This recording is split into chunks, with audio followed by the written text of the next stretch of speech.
Hi hello ವೀಕ್ಷಕರೇ, welcome to simple Bhagya kitchen. ಒಂದೇ ರೀತಿಯಾದಂಥ ಪಲಾವ್ ತಿಂದು ನಿಮ್ಗೆ ಏನಾದ್ರು ಬೋರ್ ಆಗಿದ್ರೆ ಈ ಥರ ನುಗ್ಗೆಕಾಯಿ ಬಾಳಿಸಿ ಪಲಾವ ಹೇಗೆ ಮಾಡೋದಂತ ತೋರಿಸ್ತೀನಿ. ಒಮ್ಮೆ ನೀವು ಇದೇ ಥರ ಟ್ರೈ ಮಾಡಿ. ಒಂದು ಮಿಕ್ಸಿ ಜಾರ್ ತೊಗೊಂಡಿದ್ದೀನಿ. ಅದಕ್ಕೆ ನೋಡಿ ಒಂದೆರಡು ಲವಂಗ, ಒಂದೆರಡು ಪೀಸ್ ಚಕ್ಕೆ ಪೀಸ್ ಹಾಕ್ತಾಯಿದ್ದೀನಿ. ಹಾಗೆಯೇ ಹಸಿಮೆಣ್ಸಿಕಾಯಿ ಹಾಕ್ತಾಯಿದ್ದೀನಿ. ನೋಡಿ ಸಣ್ಣದಾಗಿ ಕಟ್ ಮಾಡಿ ಇಟ್ಕೊಂಡಿದ್ದೆ. ಒಂದು 7ರಿಂದ 8 ಹಸಿಮೆಣ್ಸಿಕಾಯಿ ಕಟ್ ಮಾಡಿ ಇಟ್ಕೊಂಡಿದ್ದೆ. ಹಸಿಮೆಣ್ಸಿಕಾಯಿ ಹಾಕ್ತಾಯಿದ್ದೀನಿ. ನಿಮಗೆ ಖಾರಕ್ಕೆ ಎಷ್ಟು ಬೇಕೋ ಅಷ್ಟು ಹಸಿಮೆಣ್ಸಿಕಾಯಿ ಹಾಕ್ಕೊಳ್ಳಿ. ಹಾಗೆ ಸ್ವಲ್ಪ ಕೊತ್ತಂಬರಿ ಸೊಪ್ಪು, ನೀವು ಪುದೀನ ಇದ್ದರೆ ಹಾಕ್ಕೊಳ್ಳಿ. ಇವತ್ತು ನಾನು ಪುದೀನ ಹಾಕ್ತಾಯಿಲ್ಲ. ಹಾಗೇ ಒಂದು ಬೌಲ್ ಆಗೋವಷ್ಟು ಹಸಿ ತೆಂಗಿನಕಾಯಿ ತುರಿ, 2 ಟೊಮಟೊನ ಸಣ್ಣದಾಗಿ ಹಚ್ಚಿಟ್ಕೊಂಡಿದ್ದೆ ಉದ್ದಕ್ಕೆ, ಟೊಮಟೊನ ಹಾಕ್ತಾಯಿದ್ದೀನಿ. ಇಷ್ಟು ಹಾಕಿ ರುಬ್ಕೊಂಡು ಬರೋಣ. ರುಬ್ಬಿರುವಂಥ ಮಸಾಲ ನೋಡಿ ನೀಟಾಗಿ ರೆಡಿಯಾಗಿದೆ. ಈಗ ಹೇಗೆ ಮಾಡೋದಂತ ನೋಡೋಣ ಬನ್ನಿ. ಸ್ಟವ್ ಮೇಲೆ ಒಂದು ಕುಕ್ಕರ್ ಇಟ್ಟಿದ್ದೀನಿ. ಕುಕ್ಕರ್ ಬಿಸಿಯಾಗಿದೆ. ನೋಡಿ ಒಂದು 100 ಗ್ರಾಮ್ ಆಗುವಷ್ಟು ಎಣ್ಣೆ ಹಾಕ್ತಾಯಿದ್ದೀನಿ ನಾನು.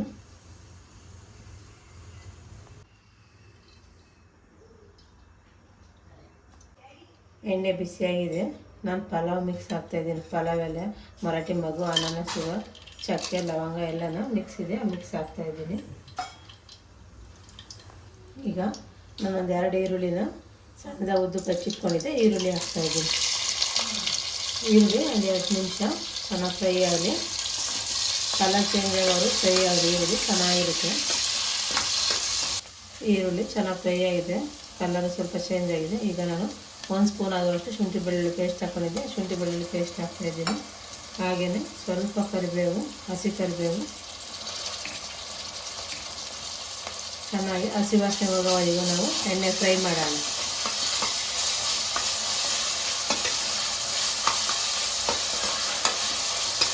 ಈಗ ಎಲ್ಲ ಹಸಿ ವಾಸನೆ ಎಲ್ಲ ಹೋಗಿದೆ. ನಾನು ರುಬ್ಬಿರುವಂಥ ಮಸಾಲೆ ಏನಿದೆ ಆ ಮಸಾಲೆ ಹಾಕ್ತಾಯಿದ್ದೀನಿ.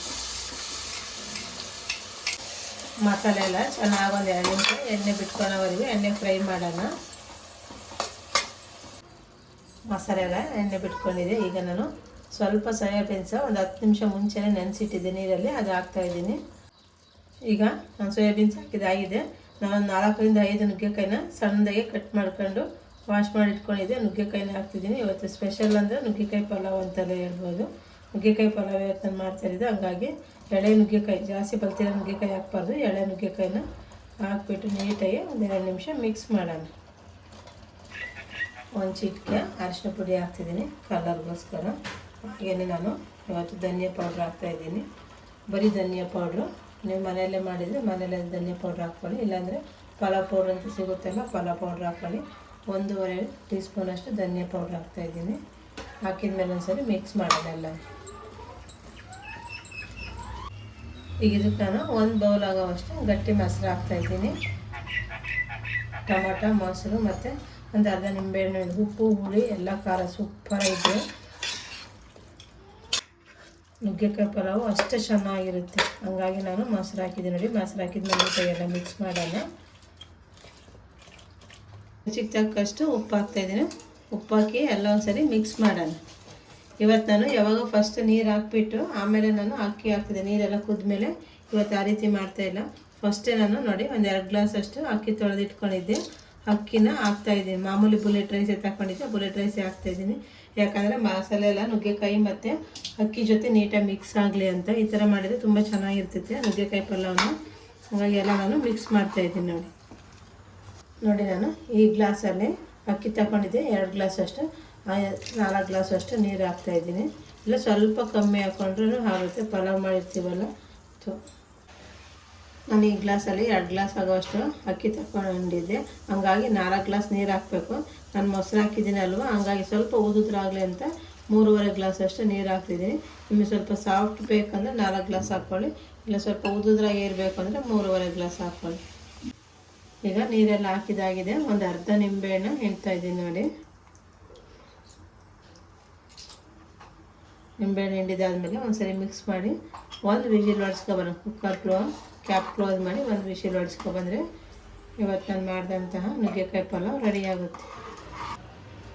ನೋಡಿ 1 ವಿಷಿಲ್ ಹೊಡ್ಬಿಟ್ಟಿದ್ದೀನಿ, ಏರ್ ಔಟ್ ಆಗಿದೆ. ಈಗ ಓಪನ್ ಮಾಡೋಣ. ವಾವ್, ಸೂಪರಾಗಿ ಕಾಣಿಸ್ತಾ ಇದೆ ನೋಡಿ. ನೋಡೋಕ್ಕೆ ಎಷ್ಟು ಚೆನ್ನಾಗಿ ಕಾಣಿಸ್ತಿದೆ. ಟೇಸ್ಟು ಅಷ್ಟೇ ಚೆನ್ನಾಗಿರುತ್ತೆ. ಈಗ ಇದು ನಾನು ಒಂದು ಪ್ಲೇಟ್ಗೆ ಸರ್ವ್ ಮಾಡ್ತಾಯಿದ್ದೀನಿ. ನೀವು ಬೇರೆ ಪಾತ್ರೆಗೆ ಹಾಕಿ ನೀಟಾಗಿ ಮಿಕ್ಸ್ ಮಾಡ್ಕೊಂಡಾದ್ರೂ ಸರ್ವ್ ಮಾಡ್ಕೊಳ್ಳಿ, ಇಲ್ಲ ಇದ್ರಾಗೆ ಆದರೆ ಇದ್ರಾಗಾದ್ರೂ ಮಿಕ್ಸ್ ಮಾಡ್ಕೊಳ್ಳಿ. ನಾನೀಗ ಡೈರೆಕ್ಟಾಗಿ ಇದರಿಂದಲೇ ಸರ್ವ್ ಮಾಡ್ತಾಯಿದ್ದೀನಿ. ನೋಡಿರಲ್ಲ ವೀಕ್ಷಕರು, ಇವತ್ತು ನಾನು ಯಾವ ರೀತಿ ಸೋಯಾ ಮತ್ತು ನುಗ್ಗೆಕಾಯಿ ಬಳಸಿ ಪಲಾವ್ ಮಾಡಿದೆ ಅಂತ. ನೀವು ಇದೇ ರೀತಿ ಒಮ್ಮೆ ಟ್ರೈ ಮಾಡ್ತೀರಲ್ವ, ಟ್ರೈ ಮಾಡಿ, ತುಂಬ ಚೆನ್ನಾಗಿ ಬರುತ್ತೆ. ಹಾಗೆ ಹೇಗೆ ಬಂದಿದೆ ಅಂತ ಕಮೆಂಟ್ ಮಾಡಿ, ಲೈಕ್ ಮಾಡಿ, ಶೇರ್ ಮಾಡಿ, ನಮ್ಮ ಚಾನಲ್ನ ಸಬ್ಸ್ಕ್ರೈಬ್ ಮಾಡಿ, ಪಕ್ಕದಲ್ಲಿರುವ ಬೆಲ್ ಐಕನ್ ಬಟನ್ನ ಕ್ಲಿಕ್ ಮಾಡಿ ಆಲ್ ಅಂತ ಸೆಲೆಕ್ಟ್ ಮಾಡಿ ನಾವು ಹಾಕೋ ಹೊಸ ಹೊಸ ವೀಡಿಯೋಗಳೆಲ್ಲ ಬೇಗನೆ ನೋಡ್ಬೋದು.